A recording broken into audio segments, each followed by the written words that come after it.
Это актуальное интервью в студии. Петр Васильев. Здравствуйте. Деятельность, направленная на развитие институтов гражданского общества, является одним из приоритетных направлений вектора развития нашей республики. За последние годы отмечается значительный рост активности НКО. О развитии некоммерческого сектора Якутии мы сегодня и поговорим. Гость на студии Андрей Сосновский, заместитель министра по делам молодежи и социальным коммуникациям Республики Саха-Якутия. Андрей Александрович, здравствуйте. Здравствуйте. Давайте для начала вот о чем. Как сегодня можно оценить состояние гражданского общества у нас в республике? Ну, в целом сейчас у нас идет довольно-таки большой всплеск активности гражданского общества, потому что недавно у нас прошли ряд значимых форумов, как молодежных, так и общественных. У нас прошел съезд женщин республики, который приурочен к столетию этого женского движения в Якутии. Также у нас прошли молодежные крупные форумы и фестивали. И, конечно же, мы видим большую активность в районах. То есть много мероприятий прошло районного уровня, межмуниципального уровня, что тоже радует. И, конечно же, мы всегда помним о том, что у нас большая активность у некоммерческого сектора также связана с поддержкой. А поддержка — это, конечно, грантовые конкурсы, которые тоже сейчас некоторые завершаются.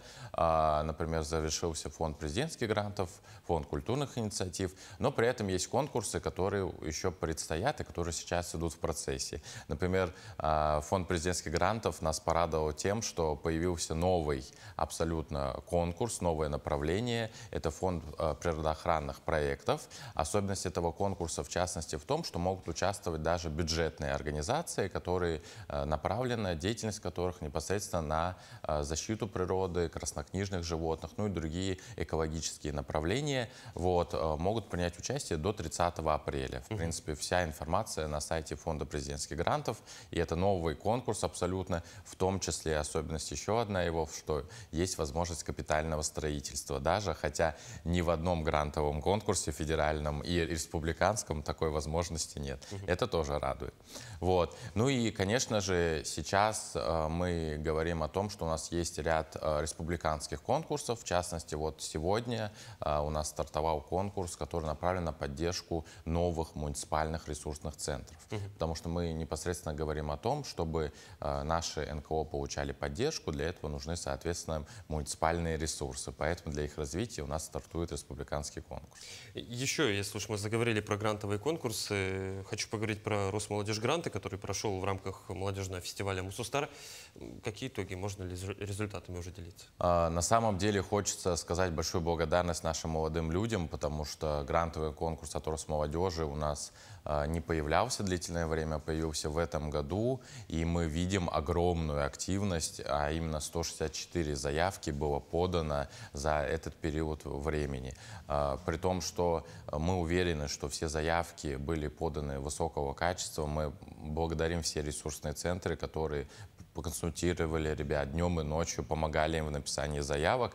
И надеемся, что Росмолодежь, увидя такой большой ажиотаж, наплыв заявок, сделает этот грантовый конкурс ежегодным, чтобы у нас ежегодно молодежь Якутии могла участвовать, подавать заявки в рамках именно грантового конкурса «Мусустар». Сейчас ребята все заявки ждут первичный отбор, который проводит сама Росмолодежь. Потом будет ВКС-защита. 3 минуты будет дано участникам на то, чтобы презентовать свой проект. Довольно сжатое время. Я бы сказал, почти ничего. Да. Но, как говорится, краткость сестра таланта. И, конечно же, по истечении этого времени комиссия уже лучшим из лучшим предоставит финансирование на реализацию их проектов. Надеюсь, на этой неделе Росмолодежь уже определится. Эксперты, которые будут заседать, они все с других регионов России, чтобы исключить заинтересованность. Пул экспертов уже сформирован, они наготове, поэтому мы ждем только выгрузку с первичной оценкой от Росмолодежь. Вот, кстати говоря, про Росмолодежь. Они же очень плотно с нашей республикой работали в этом году, особенно в рамках фестиваля «Мусустар». Как оценивают представители движения нашу молодежь? Всем, во-первых, очень нравится атмосфера форума «Мусустар», и это, наверное, огромная работа команды форума, потому что на «Мусустаре» реально получается собрать, во-первых, молодежь со всей Якутии. Это, не побоюсь слова, самый главный молодежный форум, где собрана именно вся лучшая молодежь со всей Якутии. И, конечно же, все очень отмечают этот дух гостеприимства, открытости и то, что при этом форум «Мусустар» всегда, он при этом изменяется и сохраняет именно те направления, которые актуальны. То есть если мы всегда говорим, что патриотика — это основная тема форума, и волонтерство уже у нас с самого начала форума идет, то постепенно у нас появляются новые направления, такие как туризм, сельское хозяйство. Естественно, мы всегда помним про IT-индустрию, потому что в Якутии она хорошо развита. Ну и, конечно же, уделяется время, например, творческим направлениям и межнациональным отношениям, что тоже является значимым. Поэтому форум трансформируется, и каждый год у него есть новые треки, новые направления. Это все отмечают, что даже те, кто в прошлом году были, говорят, а вот в этом году было вот это новое. То есть всегда есть чему удивиться и чему, как говорится, порадоваться. Ну, это, я думаю, самое главное — удивляться и радоваться, Да. особенно для молодежи. Андрей Александрович, продолжение темы грантовых конкурсов. Хочу поговорить про наш, ну, не побоюсь этого слова, главный региональный конкурс грантов. Это гранты главы Якутии на развитие гражданского общества. Каковы особенности у него в этом году?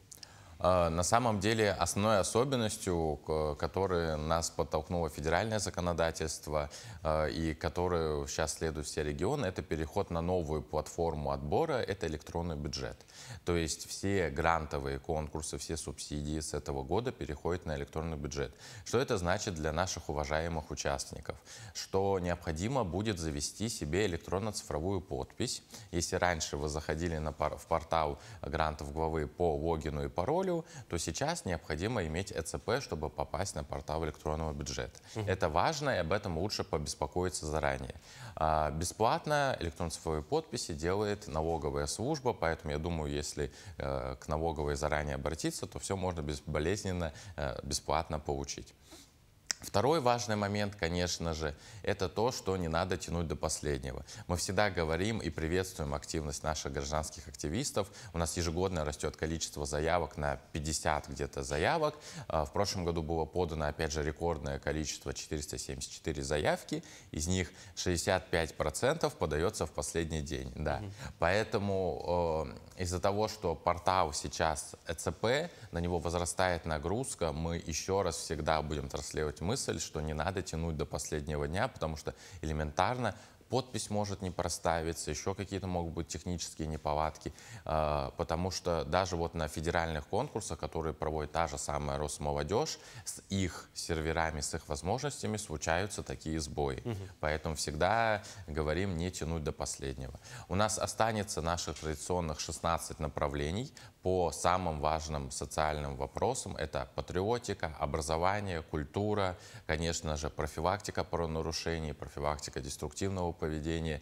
Все 16 направлений у нас сохранены, более 100 тематик. Тематики мы всегда обновляем заинтересованными органами власти, советуемся, и Координационная комиссия их утверждает. Поэтому тематики, возможно, будут новые, но направления остались. Вот. Ну и, конечно же, традиционным остается это 100 миллионов, ну почти. Вот. Это довольно-таки хорошая сумма, за которую стоит побороться. И, конечно же, мы всегда хотим и просим наших грантозаявителей, чтобы они были максимально внимательны при заполнении заявок. Так, ну вот смотрите, насколько я понял, внимательность – одна из типичных ошибок, поздний срок подачи, буквально, как говорится, в последний вагон.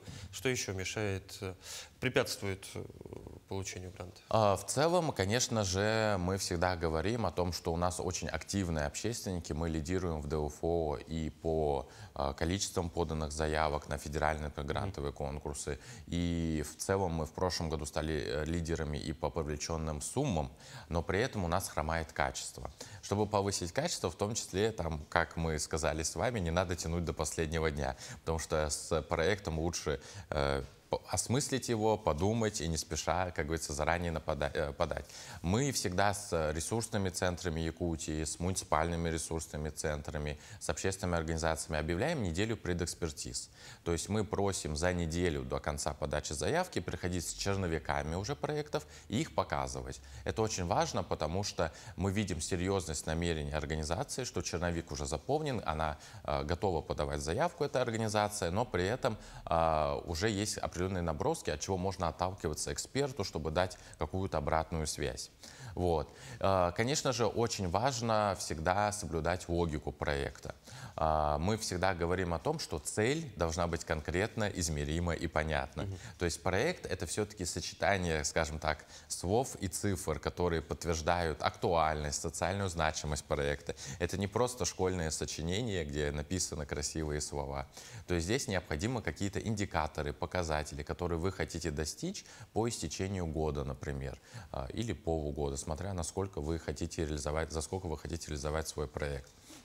И, конечно же, очень важно понимать, что бюджет, он должен быть соизмеримым. Вы любую методичку откроете, и там написаны такие базовые правила, что необходимо минимум, например, 20-30% предоставить софинансирование. То есть либо это безвозмездный чей-то труд, безвозмездная аренда помещения, еще что-то. То есть вы какие-то услуги по проекту должны показать как софинансирование.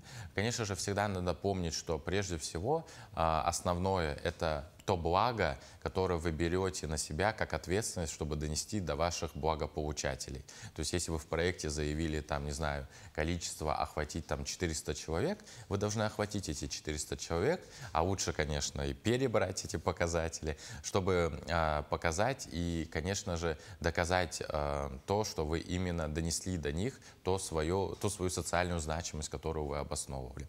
Ну и всегда... Когда пишется проект, на самом деле, уже можно думать про отчет. Потому что хороший отчет, да, формируется заранее. И тут уже надо понимать, что за каждого благополучателя вы должны показать общие фотографии с мероприятия, списки с этого мероприятия, чтобы доказать, что на самом деле это все было. Поэтому, когда мы говорим о качественной заявке, вот все эти вопросы должны рождаться заранее при написании и не в последний день. Вот, и поэтому мы всегда говорим, что логика проекта всегда идет во главу угла. Если у вас правильно сформирована цель с количественными, качественными показателями, оттуда у вас правильные задачи, правильный календарный план, правильная смета. Ну и, конечно, всегда надо не забывать, что любой проект должен быть публичным. То есть надо не забывать освещать его. Не просто сделать итоговый пост, что вот мы провели, а начать с того, что вот мы выиграли грант, мы планируем провести мероприятие в такие-то сроки. Ну и вести его от и до. Да, да, от и до. То есть тут, я думаю, ничего такого сверхсложного нет. Мне кажется, сейчас все очень довольно-таки открыто. Множество соцсетей, телеграм-каналов, где можно все использовать. Андрей Александрович, ну что ж, я уверен, что те, кто нас сейчас смотрят, воспользуются в очередной раз вашими советами, тем более на кону у нас подача заявлений на без привлечения главный грант нашей республики. Уверен, что ребята послушают все эти советы, которые вы дали, и в этот раз и количество заявок, и качество будет в разы лучше. Я благодарю вас за интересную беседу. Спасибо, что пришли к нам в студию, ответили на наши вопросы. Спасибо. Это было актуальное интервью. До встречи.